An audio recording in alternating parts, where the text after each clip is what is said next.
বললো যে সবাই আমার সাথে এরকম করছে, ভাইয়া আসছে দরজা খুলে দিচ্ছে। তো আমি করছি যে তোর সাথে এরকম করলো, তো আমি তো টের পেলাম না, করলো যে আমার ঘরের থেকে বাইরে নিয়ে গেছিল। এবার নিজের স্বামী হিটু শেখকে নিয়ে মুখ খুললেন হিটু শেখের স্ত্রী জাহেদা খাতুন। জাহেদা খাতুন এবার মুখ খুলে কি বলছে, ভিউয়ার্স এই বিষয়ে জানতে সম্পূর্ণ ভিডিওটি দেখে সঙ্গে থাকুন। হিটু শেখ যে এই কাজ করবে সেটা কখনোই আন্দাজ করতে পারেনি হিটু শেখের বউ। হিটু শেখের বউ জানতো হিটু শেখের চরিত্রে একটু খারাপ আছে, কিন্তু এত জঘন্যতম কাজ করবে সেটা কখনোই আন্দাজ করতে পারেননি তিনি এমনই স্বীকারোক্তি দিচ্ছিলেন। এ সময় হিটু শেখের স্ত্রী আবারও বলেন, আসিয়ার সাথে ঘরের মধ্যে এরকম কোনো কাজ হিটু শেখ করেনি।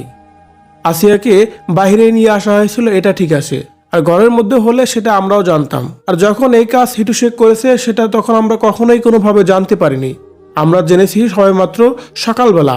এ সময় হিটু শেখের স্ত্রী আবারও বলেন, মূলত আসিয়াকে কলাবাগানে নিয়ে গেছিল হিটু শেখ, যার কারণে আমরা কোনো প্রকার শব্দ এবং কি কোনো প্রকার কোনো কথা শুনতে পারিনি।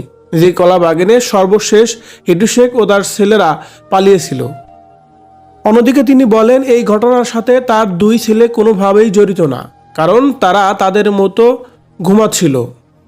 হিটু শেখ একাই এই জঘন্যতম কাজ গভীর রাতে করেছে, তাকে কেউ সঙ্গ দেয়নি, এমন কথাই বলছিল হিটু শেখের স্ত্রী।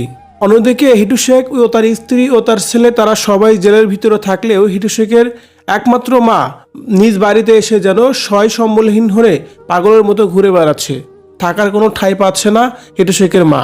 এই বৃদ্ধ বয়সে এসেও অঝরে কান্না করছে এই হতভাগা মা।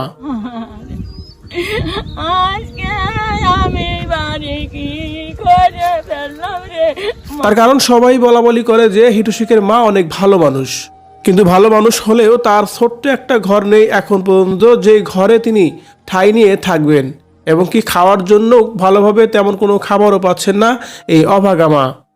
প্রিয়ার সর্বোপরি বলাই চলে যে হিটু শেখের স্ত্রী এবার পোল্টি খেলো, হিটু শেখকে নিয়ে মিথ্যা তথ্য দিচ্ছে বলে এমনই ধারণা করছে অনেকে। আবার বলা হচ্ছে নিজেকে বাঁচানোর জন্য এবং কি ছেলেদেরকে বাঁচানোর জন্য স্বামীকে এবার যেন একেবারে ফেলে দিল হিটু শেখের স্ত্রী। হিটু শেখের স্ত্রীর এমন চিন্তা ভাবনাকে আপনি কিভাবে দেখছেন কমেন্ট করে জানিয়ে দিন কমেন্ট বক্সে।